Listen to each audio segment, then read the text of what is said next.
Hello जी, आप सभी का स्वागत है आपके अपने यूट्यूब चैनल में। बिहार में 7वां चरण शिक्षक बहाली की प्रक्रिया जो है सो बहुत तेज़ी से आगे बढ़ रही है। बीपीएससी के द्वारा जो है सो सिलेबस इसका जारी कर दिया गया है और इसमें क्या कुछ बताया गया है कि किस तरह से कितने अंक के पेपर होंगे, इसमें क्या कुछ पूछा जाएगा, निगेटिव मार्किंग है या नहीं है। इन सभी चीज़ों के बारे में मैं आप लोगों से बारी बारी करके इस सभी बातों का चर्चा करूंगा और बताऊंगा कि किस तरह का क्वेश्चन पूछा जाएगा और कुल कितने अंक के क्वेश्चन होंगे और सिलेबस जो है सो यह किस स्तर तक का क्वेश्चन इसमें पूछा जा सकता है, उसी के बारे में आज मैं आपको बताने वाला हूं। तो बिना किसी देरी और बिना किसी रुकावट के इस वीडियो का शुरुआत करते हैं और चलिए आइए देखते हैं कि क्या कुछ जो है सो सिलेबस में दिया गया है। तो सबसे पहले जो है सो आपको मैं दिखा दे रहा हूँ कि एक पेपर का कटिंग है, देख लीजिए। और यहाँ पर लिखा भी गया है कि शिक्षक भर्ती का सिलेबस जो है जारी कर दिया गया है। 7 दिनों में वैकेंसी, यानी कि 7 दिन में जो है आपको ये फॉर्म की प्रक्रिया, जो फॉर्म भराने की प्रक्रिया है उसकी शुरुआत कर दी जाएगी और निगेटिव मार्किंग भी रखा गया है। सबसे जो ज़रूरी बात है, इसमें निगेटिव मार्किंग रखा गया है। ये जो है कहीं ना कहीं अपने आप में बहुत ही आप बढ़िया कदम भी बोल सकते हैं। और वैसे तो पहले बताया जा रहा था कि निगेटिव मार्किंग नहीं रखा जाएगा। निगेटिव मार्किंग रखने से अब क्या होगा कि आप जो है सो किसी भी क्वेश्चन में यदि आपको डाउट है 2 ऑप्शन में, तो आप तुक्का नहीं लगा सकते हैं। इससे जो है यह एक नुकसान हुआ है कि अब आप अनुमान पर क्वेश्चन नहीं बना सकते हैं। अब आपको क्वेश्चन की सटीक जानकारी होगी, तभी जो है आप जो इस क्वेश्चन को टच कर सकते हैं, नहीं तो अन्यथा आपका निगेटिव मार्किंग हो जाएगा। आपका जो है सो जो सही प्रश्न है उसमें से अंक कट जाएंगे। और इस तरह से जो है सो देख लीजिए किस तरह से परीक्षा होगा। अब आगे चलिए बारी बारी करके एक एक करके बताएंगे सभी चीज़ के बारे में। देखिए, अब जो है सो पहला जो पेपर होगा वो भाषा का होगा, ठीक है। अभी हम आपको बोले भी थी कि 2 भाग में एग्जाम होगा। पहला पेपर भाषा का होगा जो 100 अंक का पूछा जाएगा। 100 क्वेश्चन रहेगा और 100 अंक भी रहेगा, ठीक है। यदि देखें तो 2 घंटे की समय अवधि दिया गया है। इसमें 25 क्वेश्चन रहेगा भाग 1 में और भाग 2 में 75, यानी कि जो फर्स्ट पेपर आपका होगा उसको 2 भागों में बांटा जाएगा। एक भाग जो होगा वो 25 नंबर का होगा, जिसका 25 क्वेश्चन इंग्लिश का होगा, अंग्रेजी का। और भाग 2 जो होगा, देखिए आगे हम बता दे रहे हैं कि 2 भाग में है, भाग 1 और भाग 2, ठीक है। भाग 1 जो है अंग्रेजी भाषा सभी के लिए अनिवार्य होगा, यानी कि आपका जो है सो 25 नंबर का क्वेश्चन हर किसी के पास रहेगा, वो हर किसी को देना ही देना होगा। और भाग 2 में जो है आप 3 विषय में से कोई एक चूज कर सकते हैं, हिंदी भाषा, उर्दू भाषा या बांग्ला भाषा, तीनों में से जो है किसी एक भाषा का चुनाव आपको करना होगा। और इस पत्र का जो है अर्हता अंक कम से कम जो है आपको 30% अनिवार्य है, यानी कि 25 और 75 एक समय आपको 30 नंबर लाना अनिवार्य है। ये अलग से जो है सो नहीं कहीं पे बताया गया है कि 30% इंग्लिश में लाना है, बस बताया गया है कि इस पत्र में जो है सो 100 क्वेश्चन जो है उसमें 30% अंक जो है लाना आपको अनिवार्य होगा। चलिए अब आगे देखते हैं। अब देख लेते हैं पेपर 2, जो सेकंड पेपर आपका होगा वो सामान्य अध्ययन का होगा। ये जो अभी हम बात कर रहे हैं ये प्राथमिक विद्यालय अध्यापक के लिए हम बात कर रहे हैं, यानी कि 1 to 5 से लेकर, ठीक है। यह बात उन सभी के लिए किया जा रहा है जो प्राथमिक विद्यालय के अध्यापक बनेंगे, यानी कि 1 to 5 और 6 to 8। तो आप सभी को पता भी होगा कि 6 to 8 का कोई नया वैकेंसी नहीं है, तो इसीलिए ये सिलेबस 6 to 8 में नया वैकेंट सीट ही नहीं था बचा हुआ बिहार में, इसलिए अभी नहीं दिया गया है। लेकिन सिलेबस में किस तरह से पूछा जाएगा, क्योंकि शिक्षक जो हैं, नियोजित शिक्षक, वो इसका फॉर्म भर सकते हैं, इसलिए जो है सो क्या क्या रह सकता है आपका सिलेबस ये हम बता देते हैं। सबसे पहले ये 150 क्वेश्चन रहेगा और 150 अंक रहेगा, ठीक है। और 2 घंटे समय इसमें भी दिया जाएगा, यानी कि प्रत्येक प्रश्न जो है सो 1 मार्क्स का रहेगा। यह सिलेबस अभी प्राथमिक विद्यालय अध्यापक के लिए आपको बताना है, यानी कि 1 to 5 और 6 to 8 वाले शिक्षक जो भर्ती होंगे उनके लिए सिलेबस है। इसमें क्या है कि आपको प्राथमिक गणित से क्वेश्चन पूछा जाएगा, मानसिक क्षमता परीक्षण जिसको आप लॉजिकल रीजनिंग बोलते हैं, सामान्य जागरूकता यानी कि जनरल अवेयरनेस, सामान्य विज्ञान, सामाजिक विज्ञान, भारतीय राष्ट्रीय आंदोलन, भूगोल और पर्यावरण शामिल है। तो इतना कुछ इसमें शामिल है। अब देखिए होता क्या है कि यहाँ पर ये सिलेबस सारा दे दिया गया है और विद्यार्थी जो होता है इस चीज़ जानने को इच्छुक होता है कि यह क्वेश्चन जो है सो मैक्सिमम किस क्लास तक का पूछा जा सकता है।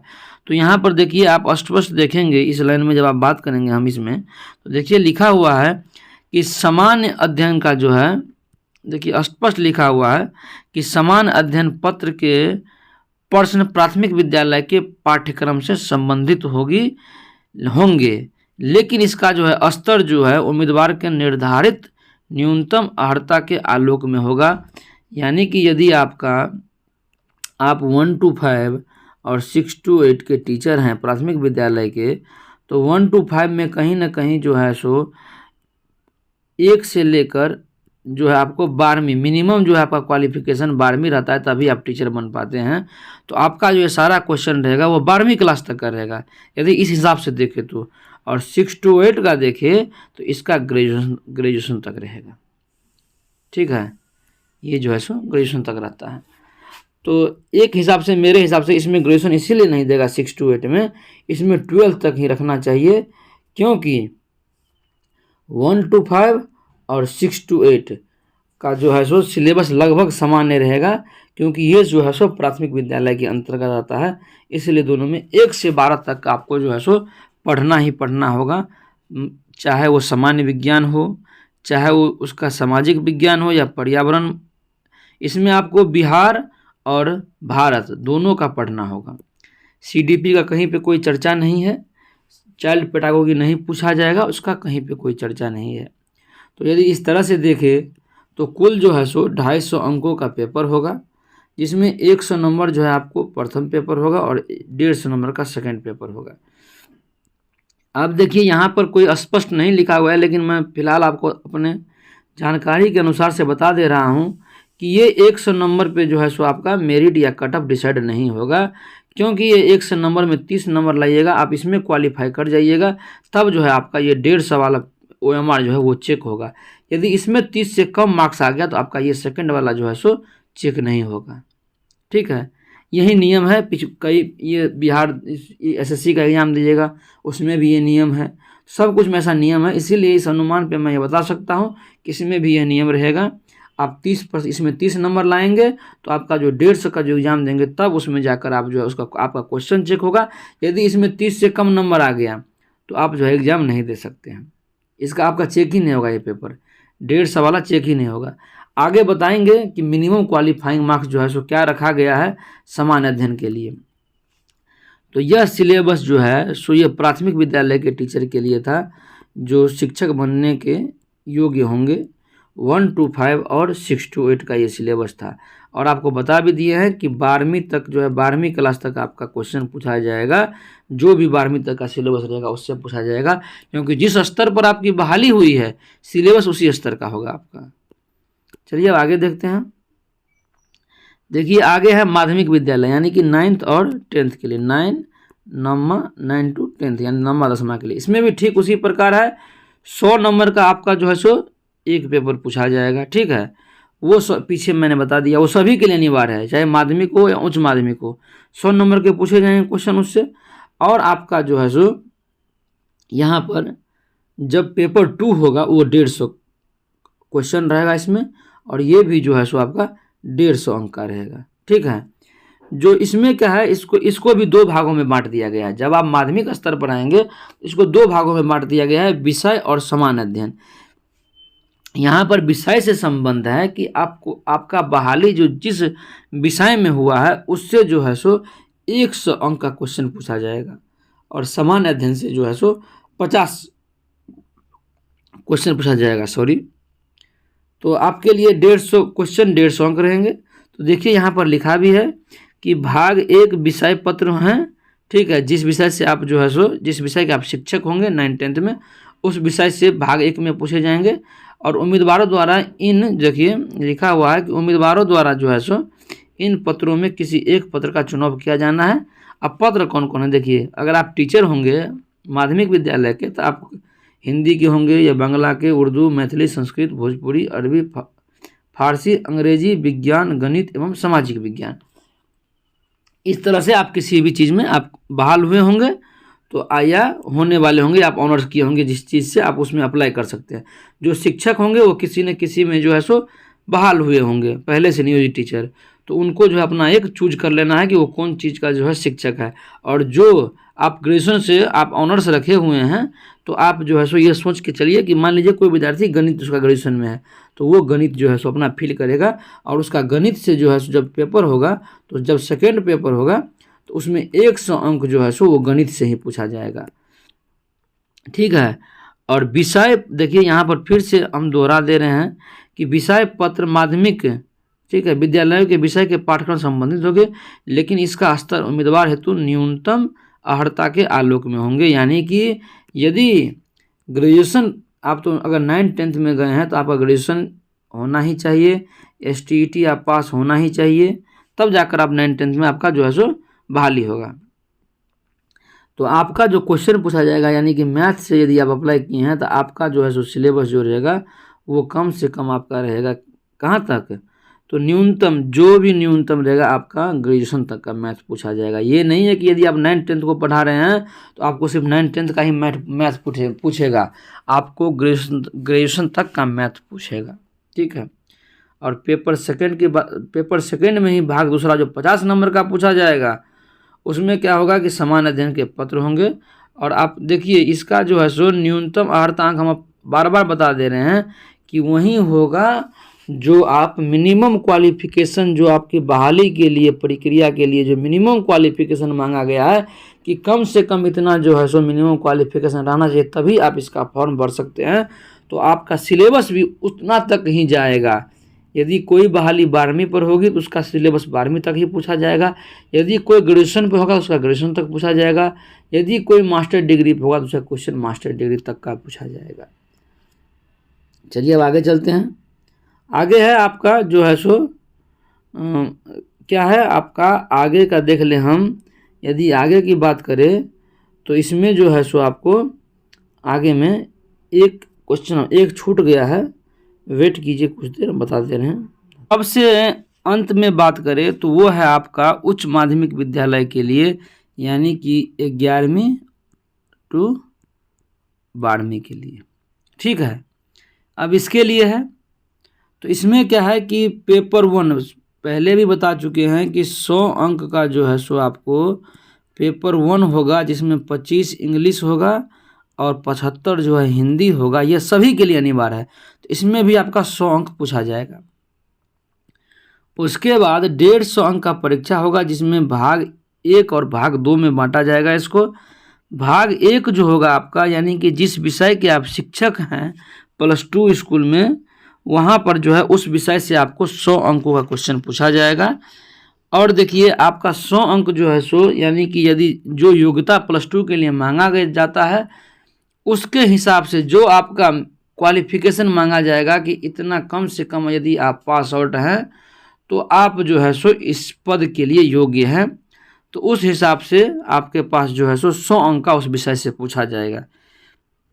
यदि आप देखें तो हिंदी के उर्दू, अंग्रेजी, संस्कृत, बांग्ला, मैथिली, मगही, अरबी, फारसी, भोजपुरी, पाली, प्रकृति, गणित, भौतिकी, रसायन शास्त्र, वनस्पति विज्ञान, जंतु विज्ञान, इतिहास, राजनीति विज्ञान, भूगोल, अर्थशास्त्र, समाजशास्त्र, मनोविज्ञान, दर्शन शास्त्र, गृह विज्ञान, कंप्यूटर साइंस, वाणिज्य, लेखा, संगीत एवं उद्यमिता, इनमें से आपका जो सब्जेक्ट है उस सब्जेक्ट से 100 क्वेश्चन पूछा जाएगा। और यहाँ पर बार बार बताया जा रहा है कि विषय पत्र उच्च माध्यमिक विद्यालय के विषयों के पाठ्यक्रम से संबंधित होंगे, लेकिन इसका स्तर उम्मीदवार हेतु निर्धारित न्यूनतम अर्हता के आलोक में होंगे। यानी कि जो आपका मिनिमम क्वालिफिकेशन है इस पद के लिए, आपका नहीं, इस पद के लिए यदि आप उच्च माध्यमिक विद्यालय में बहाल होंगे तो इसका जो है सो मिनिमम क्वालिफिकेशन रहता है। जब नोटिफिकेशन आएगा तो आप देख लेंगे कि इसका जो है सो मिनिमम क्वालिफिकेशन ये रखा जाता है। जैसे कि 1 to 5 में यदि किसी का बहाली होता है तो उसका मिनिमम क्वालिफिकेशन होता है कि वो 12वीं पास होना चाहिए और साथ ही उसका ट्रेनिंग कंप्लीट रहना चाहिए। तो 1 to 5 वाले का जो क्वेश्चन पूछा जाएगा वो कहीं ना कहीं जो है आपका 12वीं क्लास तक पूछा जाएगा। उसके बाद भाग 2 में 50 नंबर का क्वेश्चन पूछा जाएगा समान अध्ययन से। यदि समान अध्ययन की बात करें तो इसमें जो है सो आपको पहले ही बता दिए हैं कि इसमें प्राथमिक गणित, सामान्य जागरूकता, सामान्य विज्ञान, भारतीय राष्ट्रीय आंदोलन एवं भूगोल शामिल है। इस तरह के क्वेश्चन इनमें पूछे जाएंगे। यह जो है सो सिलेबस था चारों का। तो यदि संक्षिप्त में एक बार फिर से समझें तो 2 पेपर होगा आपका, सभी चारों जो प्राथमिक विद्यालय है, माध्यमिक है और उच्च माध्यमिक विद्यालय के अध्यापक के लिए 2 पेपर होंगे, कुल 4 घंटे अवधि होंगी। फर्स्ट पेपर जो होगा वो 2 घंटा का होगा। फर्स्ट पेपर आपका 2 घंटा का है, जिसमें आपका 25 नंबर का इंग्लिश रहेगा और 75 का आपका 3 विषय हिंदी, बांग्ला, उर्दू में से कोई एक चूज करना है। यह जो है इसमें 30 नंबर लाना अनिवार्य है। अगर आप 30 नंबर नहीं ला पाएंगे तो आपका सेकंड पेपर चेक नहीं होगा। यह एग्ज़ाम जो होगा सिर्फ क्वालिफाइंग होगा, ये आपके मेरिट में नहीं जुड़ेगा। ये 30 नंबर वाले, ठीक है। सेकंड पेपर जो होगा आपका सभी विषयों के लिए 150 क्वेश्चन पूछा जाएगा, चाहे वो प्राथमिक हो, उच्च माध्यमिक हो या माध्यमिक हो। 150 में आपका प्राथमिक विद्यालय के लिए जो है 150 में आपका सिलेबस बता दिया गया है। रीजनिंग रहेगा, मैथ रहेगा आपका, उसके बाद जीके रहेगा, जीएस रहेगा, ये सारे कुछ पूछा जाएगा। वहीं यदि बात करें 9 to 10 और 11-12 के लिए तो इसमें विषय से जो है सो 100 क्वेश्चन पूछा जाएगा और समान अध्ययन से 50 क्वेश्चन। 11-12 की बात करें तो ठीक उसी प्रकार इसमें जो है सो विषय से जो है सो 100 क्वेश्चन पूछा जाएगा और समान अध्ययन से जो है सो 50 क्वेश्चन पूछा जाएगा। यानी कि आपका कुल जो है सो एक दिन में 4 घंटे का एग्जाम होगा, 2 पेपर होगा और दोनों में जो एक पेपर होगा 100 नंबर का जो क्वालिफाइंग रखा गया, जिसमें 30 नंबर लाना अनिवार्य होगा, और दूसरा पेपर 150 जो आपका मेरिट डिसाइड करेगा, जिससे आपका कट ऑफ निर्धारित होगा। चलिए अब बात कर लेते हैं कि क्या इसमें निगेटिव मार्किंग है या नहीं है, ठीक है। तो चलिए सबसे पहले यही देख लेते हैं इसमें निगेटिव मार्किंग है कि नहीं है। तो देखिए आपको यहाँ पर दिख भी रहा होगा, मैं बता भी दे रहा हूँ कि प्रश्न जो है सो वस्तुनिष्ठ एवं बहुविकल्पीय होंगे। यानी कि आपका ऑब्जेक्टिव टाइप क्वेश्चन होगा और जो है सो 4 ऑप्शन दिया जाएगा और प्रत्येक गलत उत्तर के लिए अंक की कटौती की जाएगी। अभी यह निर्धारित नहीं किया गया है कि एक क्वेश्चन गलत होने पर कितना अंक का, कुल अंकों का जो है सो कटौती की जाएगी, लेकिन हाँ निगेटिव मार्किंग है, इस बात का कन्फर्मेशन कर दिया गया है। अब देखिए आगे बात करते हैं कि कार्मिक एवं प्रशासनिक सुधार विभाग बिहार के संकल्प इतना संख्या दिनांक 16/7 एवं सामान्य प्रशासन विभाग बिहार के संकल्प इतना से 20/1 के उपरोक्त परीक्षाओं में मेधा निर्धारण हेतु सामान्य वर्ग के लिए जो है सो 40% रखा गया है, ठीक है। पिछड़ा वर्ग के लिए 36.5 और अत्यंत पिछड़ा वर्ग के लिए जो है 34% रखा गया है। और अनुसूचित जाति, जनजाति, महिलाओं तथा निःशक्तता से ग्रस्त उम्मीदवारों के लिए, जिसको दिव्यांग बोलते हैं, 32% रखा गया है। यानी कि कुल अंकों का, यानी कि 150 का जो क्वेश्चन पूछा जाएगा उसके लिए हम बात। यदि आप सामान्य कैटेगरी में होंगे, जनरल कैटेगरी में होंगे तो आपको 60 नंबर कम से कम लाना ही लाना है। यदि आप इससे कम नंबर लाएंगे तो आप जो है सो देखिए यहाँ पर लिखा है कि न्यूनतम अर्हता अंक प्राप्त करना अनिवार्य होगा, अन्यथा वे प्रतियोगिता परीक्षा से बाहर हो जाएंगे। तो जनरल के लिए जो है 40 है, यानी कि 60 नंबर लाना अनिवार्य है। आप देखिए ओबीसी के लिए जो है वो 36.5% है, यानी कि आप देख लीजिए 15 या 45, 15 छक्के 90, यानी कहीं ना कहीं 55 नंबर लाना होगा आपको। 54 कुछ, यानी कि 55 नंबर के करीब आपको लाना है, ठीक है। और वहीं बात करें ईबीसी के बारे में, तो ईबीसी के लिए 34% है, यानी 150 का 34% आपको लाना है। और वहीं देखिए 15 या 45, 15 चौके 60, यानी कि 51 नंबर चाहिए ईबीसी के लिए। वहीं पे यदि बात करें अनुसूचित जाति, जनजाति, महिला तथा निःशक्तता से ग्रस्त यानी दिव्यांग के लिए तो 32, तो 15 या 45, 15 दूना 30, यानी कि 48 नंबर जो चाहिए 150 में, ये चाहिए इसके लिए। आप यदि देखेंगे तो 40% कम से कम, यानी कि 150 का 40% जो है सो सामान्य वर्ग के लिए, 150 का 36.5% जो है सो ये पिछड़ा वर्ग के लिए, यानी कि ओबीसी के लिए, अत्यंत पिछड़ा वर्ग यानी कि ईबीसी के लिए 34% 150 का, अनुसूचित जाति जनजाति महिला तथा दिव्यांग जो है उनके लिए 32% रखा गया है। यदि इससे कम अंक आप प्राप्त करते हैं तो आपको जो है सो प्रतियोगिता परीक्षा से बाहर माना जाएगा। इतना अंक लाना ही लाना अनिवार्य है। यदि कटअप इतना गया तो आपका नौकरी होगा, यदि कटअप इससे हाई गया, इससे कम नंबर लाएंगे तो आप जो है सो अपने आप जो है इनसे हट जाएंगे, क्योंकि ये न्यूनतम जो है सो निर्धारित अर्हता अंक है जो प्राप्त करना अनिवार्य है। ये नहीं है यदि इससे आपका कम नंबर आया तो सीट चाहे भले ही खाली चला जाए, लेकिन आप जो है सो इस पद के लिए योग्य नहीं होंगे। तो आशा करते हैं कि सबको सही जानकारी मिली होगी, सब आदमी समझ गए होंगे। अब तैयारी में लग जाएंगे सभी की सभी पुरजोर मेहनत कीजिए, सब आदमी जो है सो शिक्षक बनने के योग्य होंगे।